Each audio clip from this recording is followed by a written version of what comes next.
Hello and welcome to the second video of this video training program. This video is all about the skill set of storytelling, the structure and the delivery. Today, we get to dive into how do you tell these stories, how do you craft them, how do you put them together. In the first video, we talked about the mindset, the approach, some of the things that you need to have in the back of your mind as you're preparing your message to be able to deliver to people. But in today's video, we get to really dive into it. We get into the nitty-gritty of how do you actually put this together. Now, the starting point of any story is the call to action. There's always a purpose behind the story. That purpose may be to sell a product, it may be to introduce a point, it may be to cast a vision, it may be to simply entertain people, but there's a purpose. And stories are like a Trojan horse with that purpose. What do I mean by that? Well, if you know Greek mythology, you probably know the story of the Trojan horse. At the time of the Greeks were trying to take siege of the city of Troy. And this was going on for years, and they really weren't making any headway, and so they finally came up with this idea. They built this huge wooden horse, and they wheeled it up to the gates of the city of Troy. They left it, and they pretended to sail away. Well, when the Trojans believed that they had actually sailed away, they went and they took the wooden horse and they wheeled it into the city, and they thought it was a victory trophy. They started to celebrate. They had a big party, and what they didn't know was that inside of that Trojan horse were some Greek soldiers. And so as night came, those soldiers snuck out of their hiding place. They went and opened up the gates, and the entire Greek army came into the city of Troy, surprised the city, and won the war. The Trojan horse was a delivery vehicle in disguise, and so are influential stories. When you use a story, it's like a delivery vehicle. It delivers that point in a powerful way, in a way that people don't naturally expect, because when we hear a story, our mind just automatically relaxes and takes that information in. And so your story delivers that point, that call to action, in a great way. Well, as we think about stories, I want you to think about where you use stories.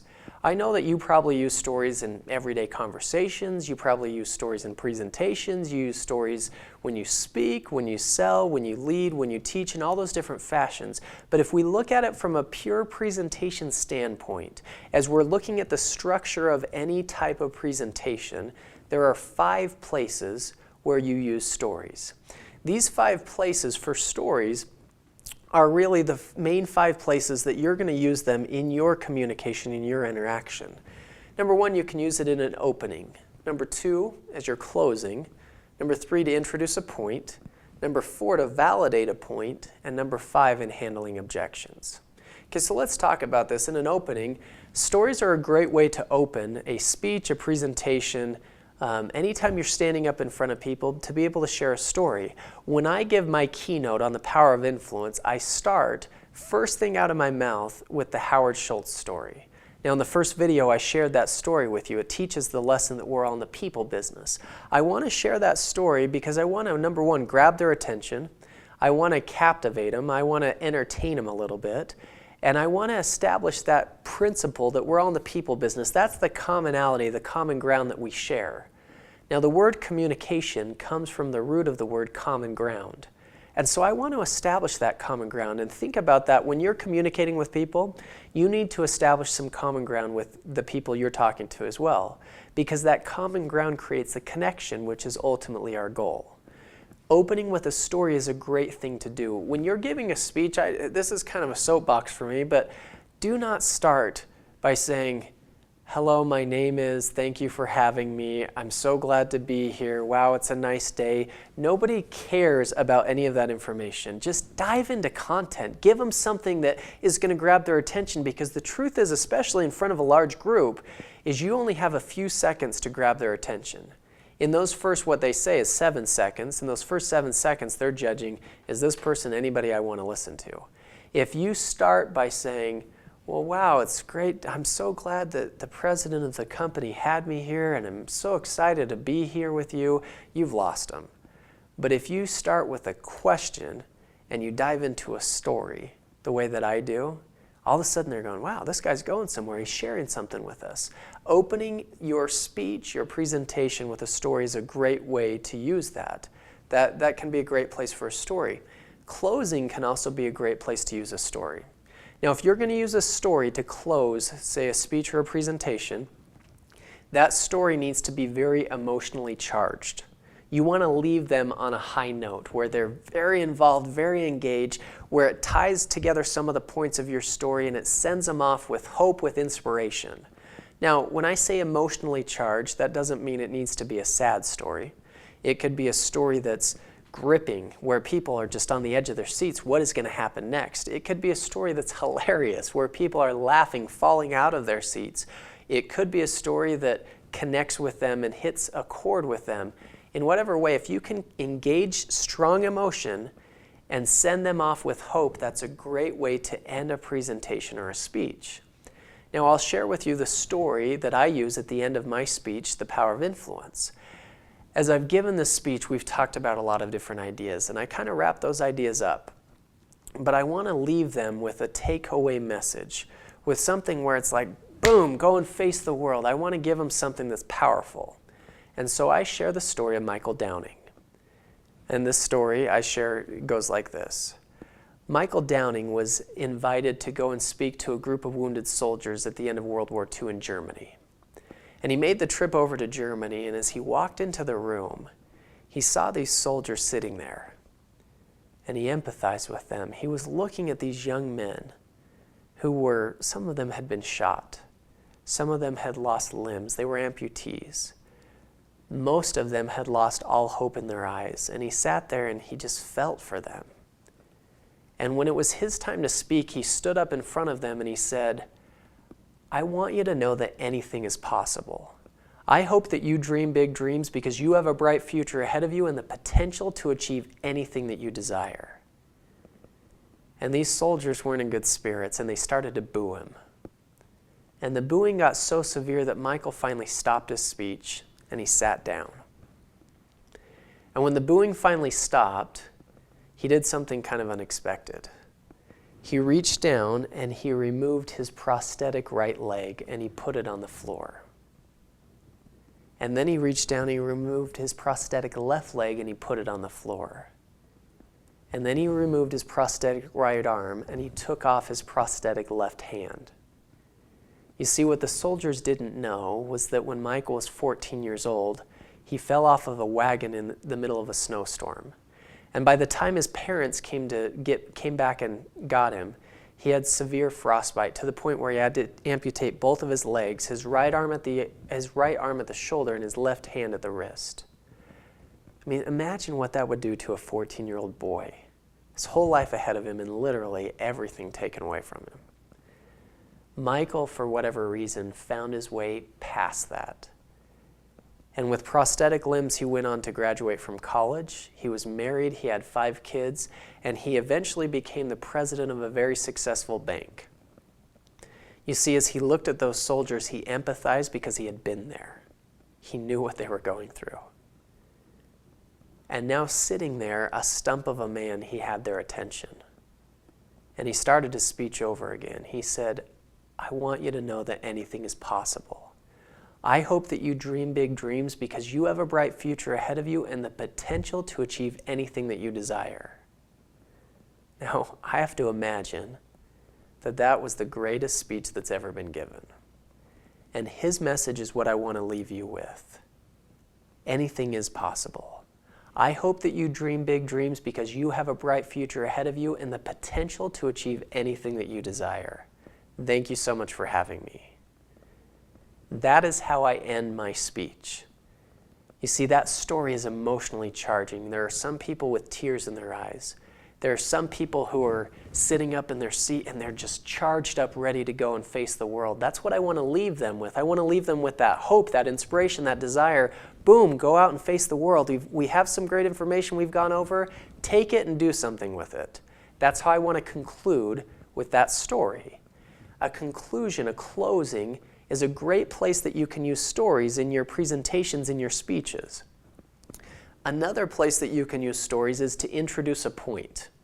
Now I've used a lot of stories. In the first video I used several stories to introduce a point. I just used a story to introduce an idea by telling you the Trojan horse story. That stories are a delivery vehicle in disguise, right? That introduces a point. And so you may start with a story and that leads to the point.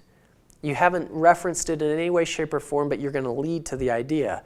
In the first video, I started to tell you the Howard Schultz story, and I led you to a takeaway message that we're all in the people business. I used that story to introduce the point. You can also use a story to validate a point. Now, this is done in the validation process. You probably already presented some information. You told them a little bit about it, and now you're going to use a story to help validate it. You see, we need validation when we're sharing a message, when we're selling a product, when we're delivering an idea to people. People need to hear it and feel that it's real and buy into it. And a story is the best way to do that. Now, in my career, I've sold a lot of products. We've sold tens of millions, hundreds of millions of dollars worth of products. And I've sold several different products. One of the products that I've sold, that we've sold a lot of, is we've sold an at-home spa device called a Galvanic Spa. This is a product that really is not designed for me as the ideal client. I'm, a 30-year-old man. This is designed for a middle-aged woman. This at-home spa device, basically we took a technology where you can go to a spa and salon and get a galvanic spa treatment. A couple $100, great treatment, great facial. It reduces lines and wrinkles. It improves texture, pore size, coloration, hydration of the skin. We took that, we shrunk it down, we made it about the size of a cell phone so you can have the same spa quality results in the comfort of your own home at a fraction of the cost. It breaks down to about $8 a treatment. Now, when I share that, every time I've sat in front of a prospect, realize who my ideal client is. Typically, it's a middle-aged woman. So I'm sharing that with them, whether it's a large group or one-on-one. I'll tell them a little bit about that product, but then I use a story to validate that product. And I told you in the first video that you want to use a personal story, or the more personal a story can be, the better it is. Well, here's my problem. I'm not the ideal client. I'm not very relatable. That product wasn't designed for me. It was designed for a middle-aged woman. And so the most personal experience that I can share, the most powerful personal story that I have, is my mom's story. I share my mom's experience with that product to validate it every single time. That story is very relatable. You can connect with it. My mom, the character in the story, is relatable to the client that I'm talking to because they share similarities. They're very connected in that way. And when they can relate to the character, they can in turn relate to me as the storyteller. Well, let me just share with you how I share that story because you're going to see how I use that. It's kind of funny, it's fun, it validates a lot of points. I bring information into it because a lot of times communicators think that the way that you validate is only by facts and figures. And the truth is facts and figures are typically boring to people. I don't mean that they don't need to be there. They do need to be there, but they need to be there in a way that they engage emotion. The problem with facts and figures, if they don't engage emotion, they don't move people, nobody takes action. And so if you can tie those facts and figures into your story, which you're going to see me do here in just a second, they become emotionally charging. And you want to think about any of those facts and figures that you're going to share in terms of how do they relate to the prospect. Remember, it's always about them. So if I can make those things real, instead of just showing a chart, if I can show them how this applies to them, then it becomes emotionally engaging.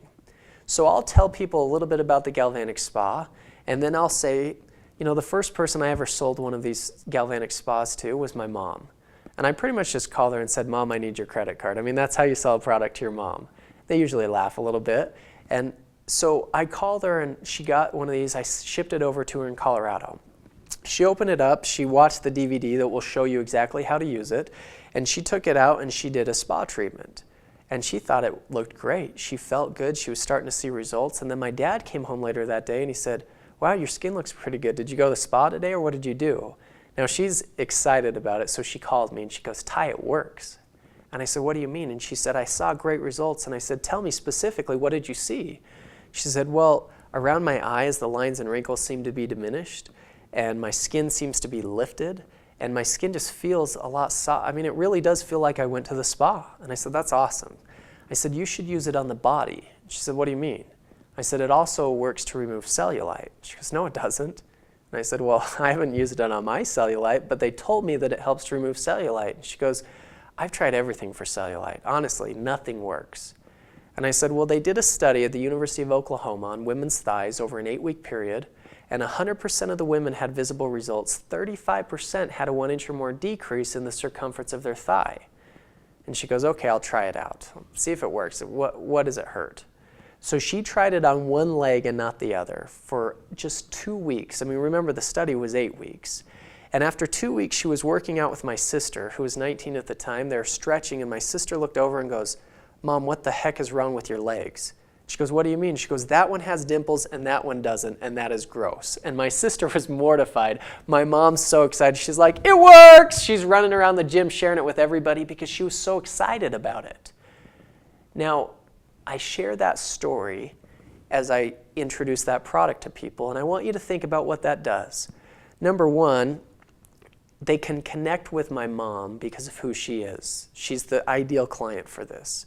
She demonstrated through her experience in kind of a funny, unique way that she had great results on the face and on the body. So I demonstrated those things. Did you see how I tied some facts and figures into actual dialogue where I'm sharing it with my mom? So it's part of the story, but it's validating it, and yet it ties into the emotion of the story because right after that, she has those results. So I use that story to validate that product, and I've sold a ton of that product because of it. Stories can be a great validation to any point that you're making. It doesn't have to just be for a product that you're selling. It could be for an idea that you're presenting, a strategy, anything that you're teaching in any way, shape, or form. To validate a point is another place where you can use stories. The fifth place where you can use stories is in handling objections. Now, especially in the sales process, if you're talking to people, you're going to face some objections. You want objections because objections are questions. They're asking, you know, this doesn't make sense. I don't understand this. And one of the most common, one of the most powerful ways to handle objections is a process that's really 3 words: feel, felt, found. You may have heard of this before, you may not have. The idea is that if somebody gives you an objection, they say, you know, for example, the Galvanic Spa, they say, Ty, you know, I don't know if I have the money for that. That's an objection, right? So I'm going to use that phrase, those 3 words, feel, felt, found, in the way that I handle that. I'm going to say, you know what, I understand how you feel. You know, when I first looked at this, I kind of felt that way too. But then as I started to understand how cost-effective it becomes in the long run, this is what I found. So you understand, I'm relating to them by saying I understand how you feel. I'm telling them that I felt that way, and then I found something new, and so I'm leading them in that direction. So in essence, what am I doing? I'm telling them a story. I'm telling them my experience, my story, or maybe a client's story and experience. I might say something like, you know what, I totally understand how you feel. In fact, a lot of people that I've met with have felt that way before. But as we've started to use this product, they've found, right, it doesn't have to be me, it could be somebody else, but I'm walking you through that story process. If you can use a story to handle objections, so that you can set people at ease, so that you can engage them, so that you can show them in an emotionally charged way through that story a different way to look at things, it's an amazing way to handle objections. There are 5 places where you use stories: to open, to close, to introduce a point, to validate a point, and to handle objections. As you start to use your stories, keep that in mind. As you start to prepare and how am I going to craft this presentation, this speech, this opportunity, this sales opportunity that I have, think about where you can use your stories in the most effective way. Think about how you can bring stories into it so that you can make your client, your prospect, your student, your employees, your team members, whoever it is, engage emotionally with the message that you're sharing. Now, in the first video, we talked about the definition of a story. Remember that a story is a reimagined experience narrated with enough detail and feeling to cause your listener's imagination to experience it as real. Remember, the idea is that you don't retell a story, you relive a story. When you relive a story, you're activating the mirror neurons of the individual that you're speaking to or the audience that you're speaking to so that they can relive it themselves, so that your story can become influential, because when they're reliving it, the aha moment, the solution in the story is going to become their solution. They're going to adopt that, they're going to act on it. Well, how do you relive a story? There's several ways that we're going to talk about and how you relive a story, but the number one way to do that is that you bring the audience into the story. You actually bring the audience into the story, because if they're in the story, they naturally can relive it with you. Well, there's three ways that you do that. Number one is you place them in the scene. I mean, physically, you'll place them in the scene. We'll talk about that. Number two is you create curiosity. Number three is that you reinforce relatability. Okay, so let's talk about how you do these things. Placing them in the scene is done by adding a simple phrase into your story, where I would say something like, John, if you had been there with me as I got to go and see this place, I mean, it was amazing. And so I'm taking John and I'm putting him into the scene. I would say something like, man, Sean, if you were sitting in my office, the first time I had to interview somebody, I mean, it was nerve-wracking, right? And you're sitting there and you're starting to imagine it all around you, because if I place you in the scene, you start to create it. A story creates images in somebody's mind so that it becomes very real, very tangible. And if we put them in the scene, those images become more vivid. They start to literally see it around themselves. So that's a simple way that you can bring the audience in, is just place them in the scene. Just add that into your messaging. The word tracking that you use, just say, hey, if you would have been there with me, if you were standing there, if you were sitting there, if you would have been on that boat when we started to experience that, I mean, wherever it is that you're talking about, place them in the scene. The second way is to create curiosity. Now, the main way that you create curiosity is typically done on the front end of a story, and it's done through a you-focused question. It doesn't just work to ask a question. You need to ask a you-focused question. So I've done that several times. Most of the stories that I tell, I start with a you-focused question, and here's why. Nobody cares about your story unless it pertains to them. Literally, they do not care. If you start by saying, let me tell you my story, they go, I don't care. They don't want to hear it. And so we have to ask a you-focused question that opens them up, that opens up their world, so that we can then bring them into our world with a story. The magic of this is that if you ask the right question and you really engage their curiosity, then because of that, your story becomes their story, because they're seeking for the solution based off of the question that you asked. Just give you a couple examples. When I told the Stephen Covey story, I grabbed this book and I said, how many of you have read The 7 Habits of Highly Effective People? You-focused question. It opens up the conversation, puts us on the same page to dive into the story. When I talked about Howard Schultz, I said, I don't know if you know who Howard Schultz is. He's one of the most iconic figures in business. I'm starting to open up your mind to bring you into the story. If you can ask a you-focused question on the front end, you automatically create a curiosity for the story to take place. Let me just give you a good example of this. I do some workshops sometimes on goal setting. And if I were to start by saying, let me tell you about my experience with goal setting, nobody cares. They stop listening. They don't care about my story. But if I were to ask the question, what stops you from achieving your goals? I mean, really, what stops you from achieving your goals? And the answer comes back, procrastination. Procrastination, I think we can all relate to that, can't we? I know I can. When I was 21 years old, and boom, I have the perfect segue to bring them into my story because I've engaged their curiosity. We're talking about some commonality, and all of a sudden they're inside the story and they're reliving it. I'm bringing them in so that they can relive the story. There's also times when you can kind of step out of the story as the story's going along, and you can ask questions that create curiosity. If you get to a point, like a crux in your story, where the character could go one way or the other, whether that character is you or anybody else, you may kind of step out of the story where you say, so what would you do? I mean, given that situation, how would you react to that? Now, I did that when I told you the Pursuit of Happiness story. I told you about what was going on. I set the scene, if you will, of Chris Gardner walking into this office of Dean Witter, immaculate office, men in suits, he's standing there in clothes covered in paint without a real shirt on. And I said, how would you handle that? What would you say? And so I'm creating a curiosity, because in your mind when I ask that question, you start to analyze different ideas, but you're also going, well, I wonder what he did. And so I'm creating a curiosity to bring you into the story. As much as we can do that on the front end and in the middle if possible, then that curiosity brings them right into the story so that they can relive it. The third way is to reinforce relatability.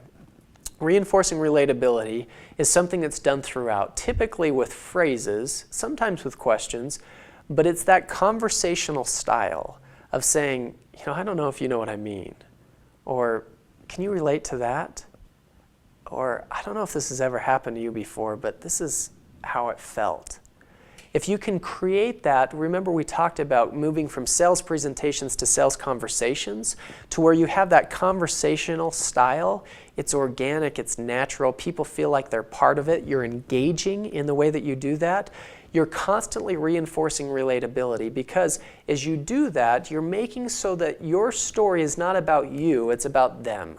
It's not about the character in your story, it's about the audience. And so you're throwing it back on the audience. I'll give you a great example of where I've done this. One of my favorite stories to tell is the story of Mel Fisher. Mel Fisher was the greatest treasure hunter the world has ever known. He discovered the treasure of the Atocha off the Florida Keys. The estimates of that, the wreck's value was worth about $400 million. I mean, just amazing. But before you go searching for treasure, realize he searched the ocean floor every day for 18 years to find that treasure. I mean, this is such an awesome story of persistence, about going after your goals, about finding your treasure. See, that's the tagline that I can tie into it, right? That's the takeaway message. Now, I get to share that message, that story, with a lot of sales and leadership organizations. I recently had a chance to share that from stage in front of about 1,500 network marketers.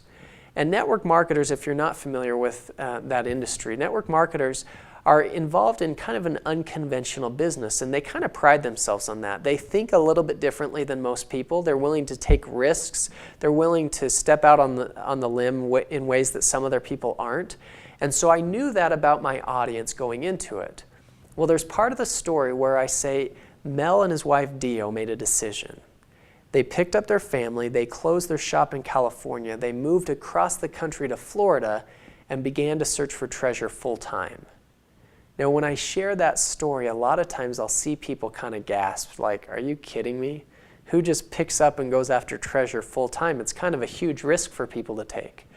But when I shared this story in front of 1,500 network marketers, I know that they think differently. They're risk takers. They're unconventional.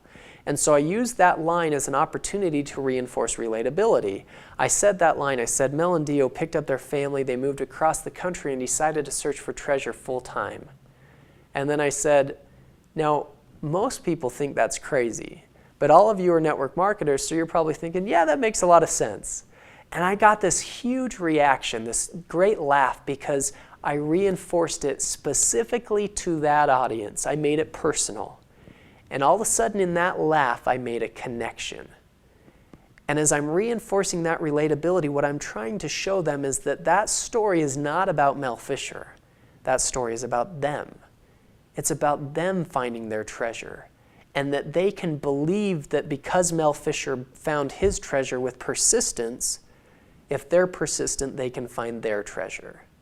You see, if we're reinforcing relatability, if we're bringing the audience in by placing them in the scene, creating curiosity, and constantly throwing it back on them, they can easily relive the story because we're bringing them into the story.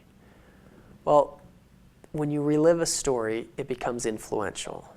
Retelling a story, that's okay. Reliving a story, that's a skill set. That's a skill set that you master over time.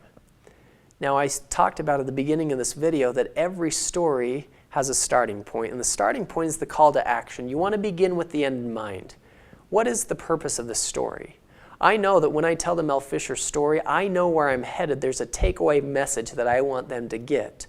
So when you're sharing a story, what's the purpose of your story? Why are you sharing it? The story needs to be purposeful. There needs to be a reason for it. That's the starting point. And then you judge everything against that.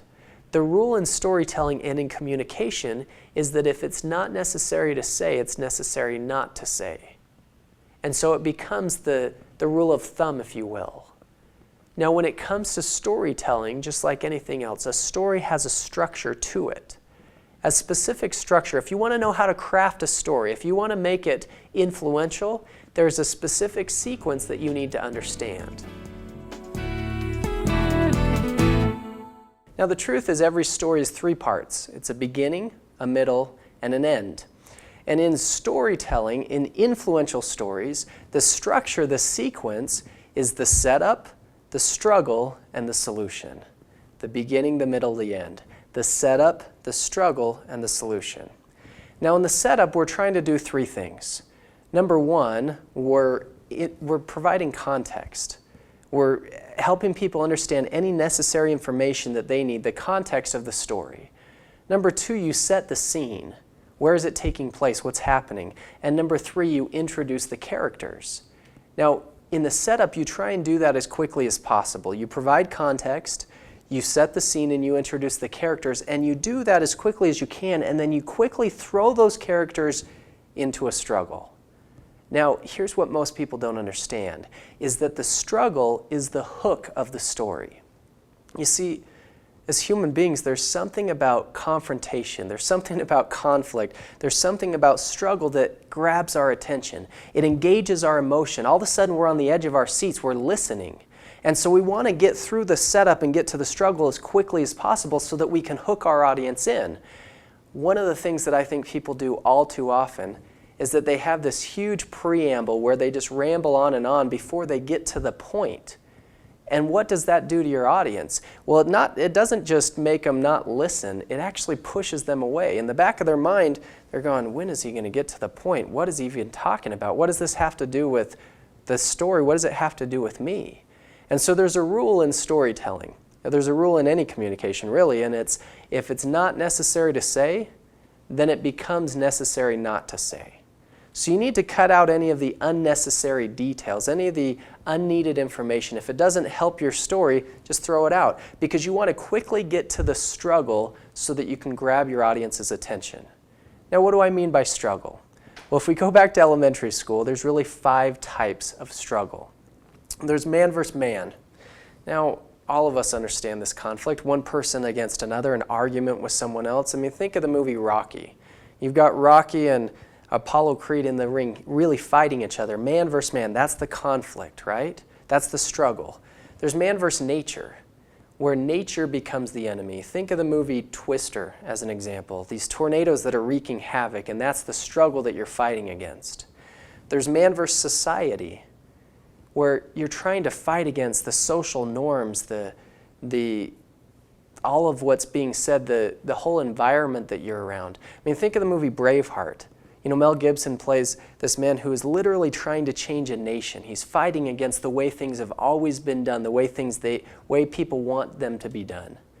There's also man versus environment, where someone is trying to change their situation, but they're fighting against this environment that they're in. One of my favorite movies is The Pursuit of Happiness. It stars Will Smith as Chris Gardner, a man who's trying to break out of poverty. You know, think about that environment it's holding him back, and he wants to break through, and there's so many struggles that he has to overcome to be able to do that. There's also man versus himself. Some of the best stories ever told are when people get real with the struggles that they have. When we talk about the things that we deal with, the things that every human being deals with, because it's relatable. I mean, think about the movie Castaway with Tom Hanks. I mean, a man deserted on a desert island, and you get to see and experience the mental struggles that he goes through, the loneliness, all of the mental anxiety that goes along with that. It becomes this great struggle that's engaging and captivating for people. And so you set up the story and you throw people into the struggle as quickly as you can. Now, this blueprint works because you hook them with the struggle and then you help them with the solution. You see, if they buy into the struggle, if it's relatable, if it's relevant to them, then they are going to naturally buy into the solution that you're presenting in the story. We talked about in the last video that you relive a story, causing your audience to experience it as real, Well, if that struggle becomes real to them, so will the solution. And that's where it becomes influential. I mean, think about going to a movie. And you've seen previews for this. It looks like this great movie. It's been hyped up. And you sit down and you grab your popcorn in one hand, your drink in the other hand, and the movie comes on, and it's about a man who just merrily skips through life. Everything happens perfect. Everything he touches turns to gold. There's no ups, there's no down, there's no struggle. I promise you, you would walk out and say, that was the dumbest movie I've ever seen. There's nothing attention grabbing to that. There's nothing that engages your emotion in that. You see the highs and lows, the ups and downs, the reality of what actually happens, the overcoming, the triumph, the solutions that happen after the struggle. That's what makes things influential.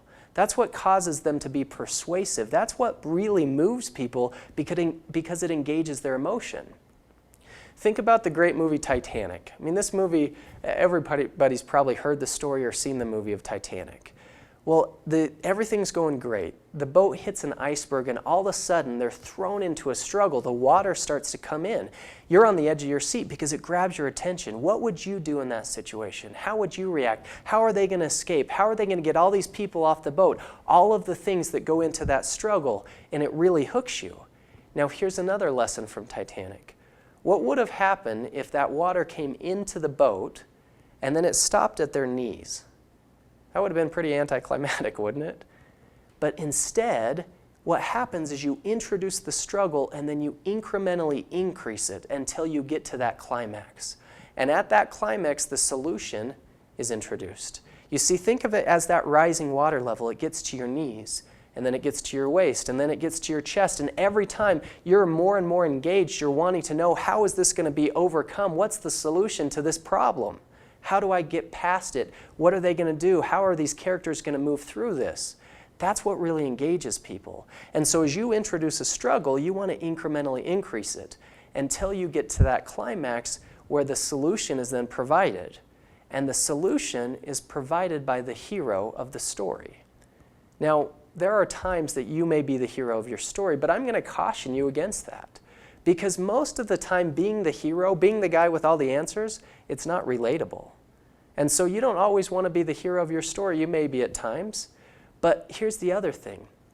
If your struggle, for example, let's say you're selling a product. If your struggle, the story that you're telling, is a relatable struggle about why you would need this product and the product becomes the solution, then the product is the hero.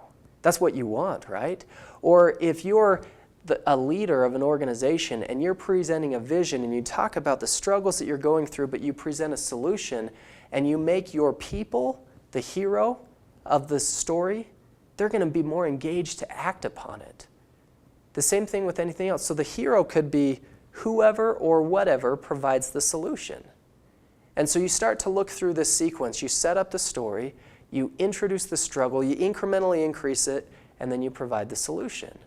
That's what makes a story influential. It's a unique blueprint.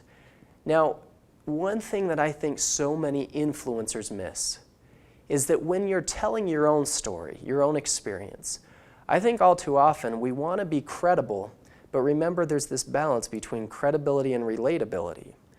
And see, a struggle to solution story is the perfect balance between relatability and credibility. And all too often, we try and come from a position of power where we want to just seem like everything's great. We want to paint ourselves in the perfect picture. And so we don't share any of our struggles. We aren't real with our experiences. I promise you, you will captivate your audience. You will bring yourself to their level where you're relatable, where they're more responsive, and therefore your ideas, your strategies, your solutions, your product, your vision, whatever it is that you're presenting will become more credible to them. You see, the word real and the word relatable have the same root. When you're real and you open up with people, they can automatically connect with you. You know, when I shared my story with you in the first video, I talked about some of the struggles that I had, because the truth, I had struggles. All of us have struggles. I didn't start out as a 21-year-old entrepreneur and everybody listened to me. That's not how it happened. So number one, I need to tell you the truth. Number two, it's relatable. There are a lot of people who are listening to this right now that want to be better communicators. That's where I was. I wanted to be a better communicator. I wanted to understand it. I wanted to know some of these things on how to tell a story that really would grab their attention and move them. But that's what makes it relatable. And the fact that I then found those, I didn't make this stuff up. I found it. I found it through study. I found it through experience. I found it through interaction, through practice. That I found those makes it credible. And then I had success with those. Makes it even more credible. And now I'm able to share that with you so that you can use it in your own life to have the same type of experience. Now here's the key to this. Remember, as when we talked about the mindset, that our focus is on the audience, right?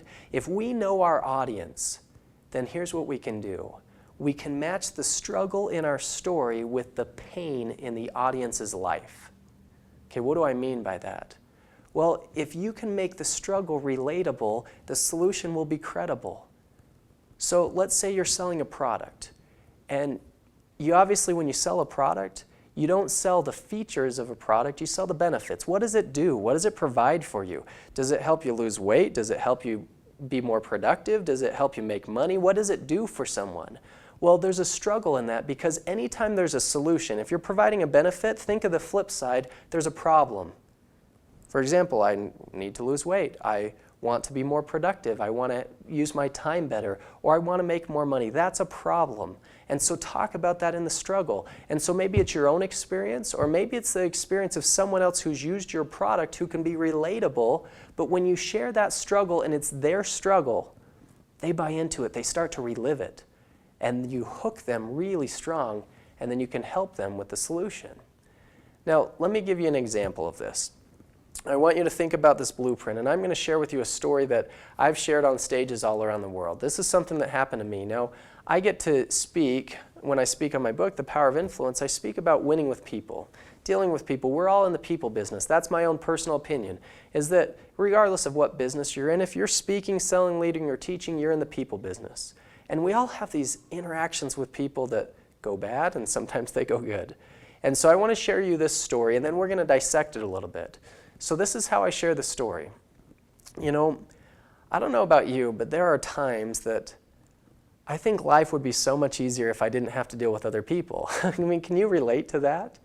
So with what I do, I fly quite a bit. And because I'm based in Salt Lake City, Utah, and Delta has a hub in Salt Lake, I fly Delta exclusively.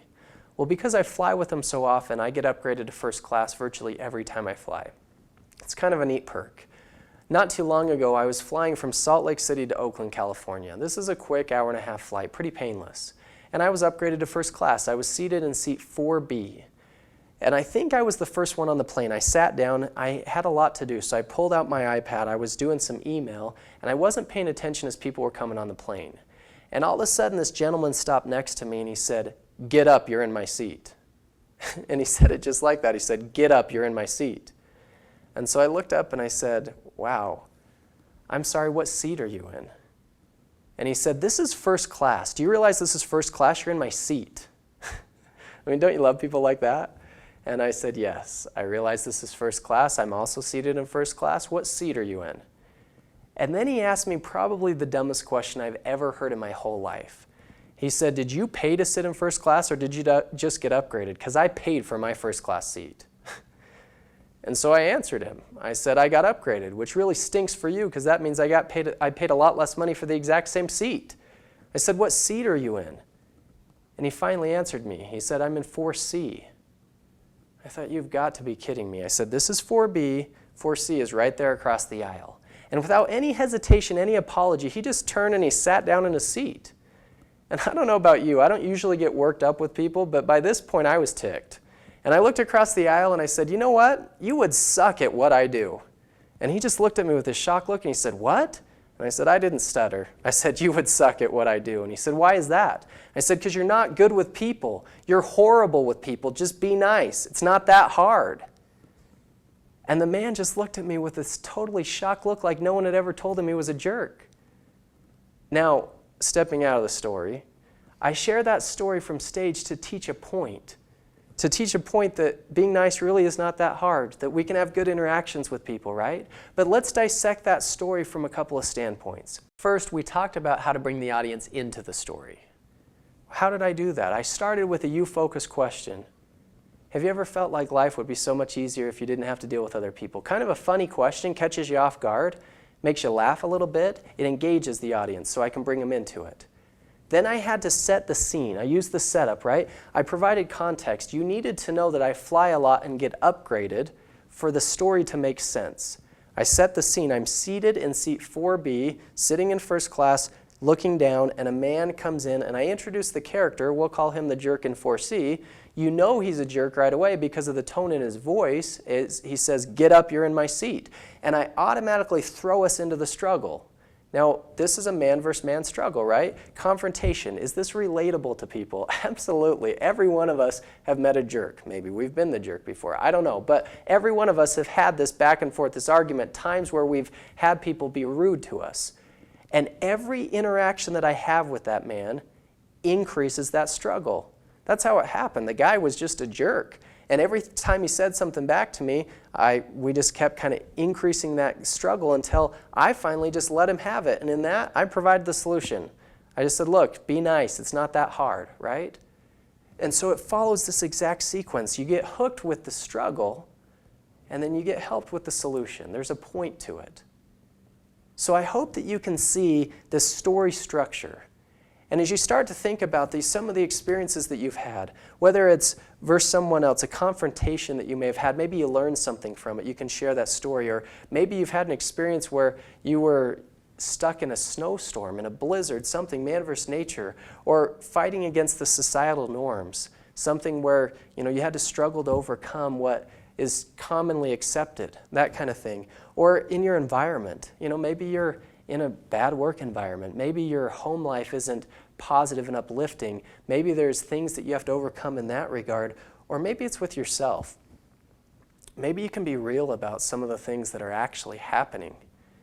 And not for the sake of sharing your own struggle that everything's bad, but if it's a struggle to solution story, then it's relatable and becomes credible. You're providing something that can be helpful to people. Maybe that's in teaching. Maybe that's in speaking from stage, like the story that I just shared with you. Maybe that's in leading.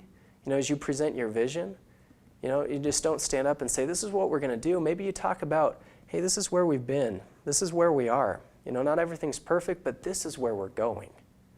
And you can create that struggle to solution model. Maybe it's in selling. Maybe you're sitting down with someone and you say, you know what? I can totally relate. Let me just tell you my experience. I was in this position, and you talk about your struggle, and someone introduced me to this product. That's why I'm so passionate about it, because it really helped me. And you share that emotionally engaging story that causes someone to buy your product, to adopt your idea, to take action on what it is that you're sharing with them. This is the blueprint.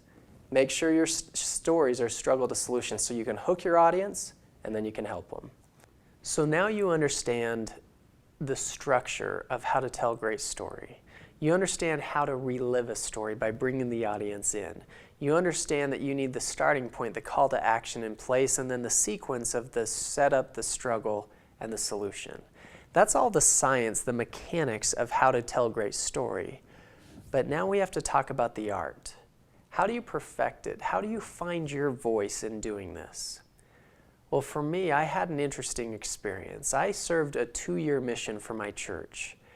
And while I was on my mission, I was out teaching people, and I had a chance to meet people and talk to people all over.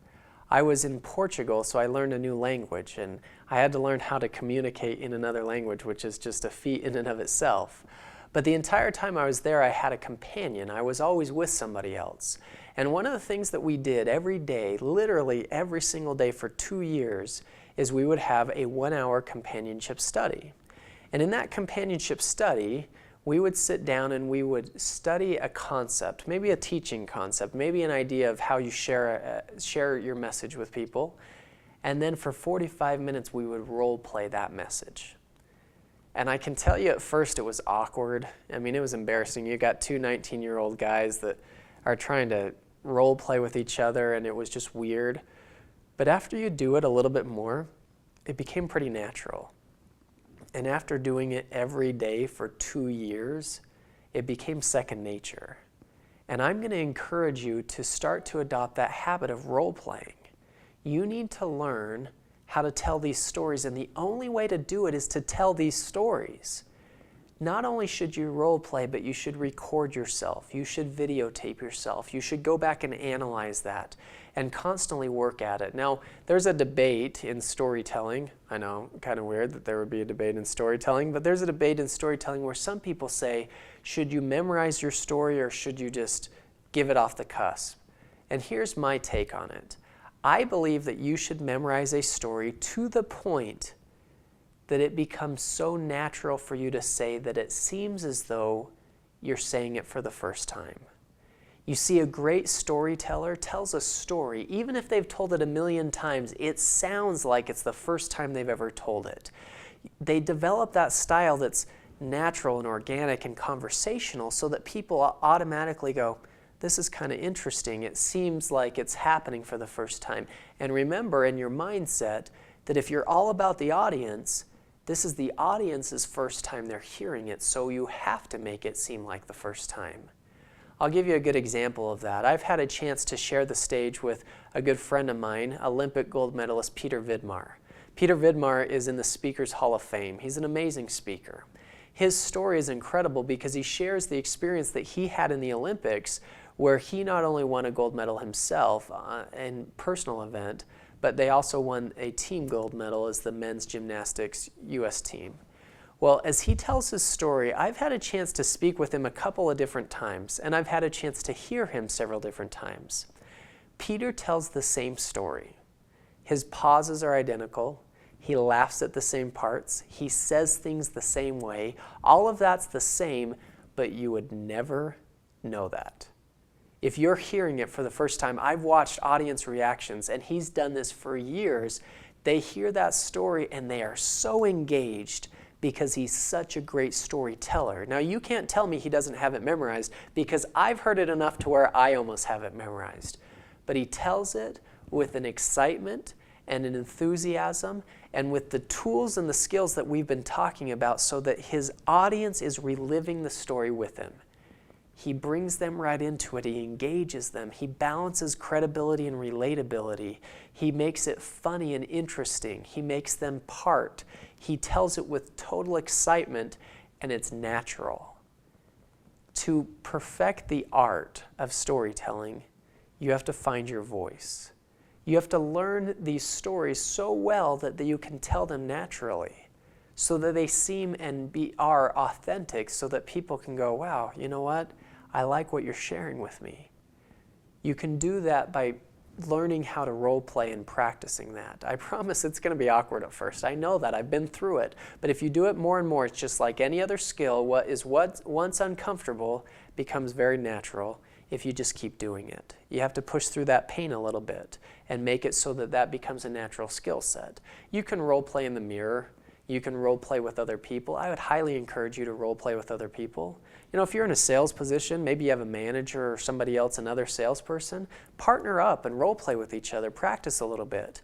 As you videotape yourself and you record yourself, don't just record the role playing. That's good too. But record yourself in action. Record yourself, stick a little audio recorder in your pocket as you're going out on a sales call and listen. Go back and listen to that presentation. Listen to the interaction. Go back and ask yourself, did I make this a conversation? Did I bring them in? Was I engaging? Was it interesting? Did I bring emotion into it? Would I buy from me? All of those questions. Did I stutter? Did I use a lot of filler words? Did I say a lot, which came across as unconfident? If you videotape yourself, you can analyze it in so many different ways. You can look at it and say, okay, let's look at my posture. For example, if you are a speaker, take that video of you on stage and watch it in fast forward. If it looks like you're going like this, back and forth, pacing back and forth, you're a pacer. You need to fix that. Now watch it on mute. See how your body language is. See the expression on your face, what you do with your hands. See if that is telling part of the story. Is it conveying a message? Then go back and watch it in specific parts and analyze each of those parts. There's lots of ways that you can analyze that so that you can become a better speaker. Here's the truth. Storytelling, just like communication in any of its forms, is an art that you can perfect if you put enough practice into it. That's what I mean when I said climb in the bucket, climb in the wheelbarrow. Get into it and do this. Take what I'm sharing with you and go and put it in practice so that you can find your voice and you can share an amazing message. I look forward to sharing the next video with you. We're going to dive into the tool set. We're going to make these stories come alive with some amazing tools that you can use in each of your stories.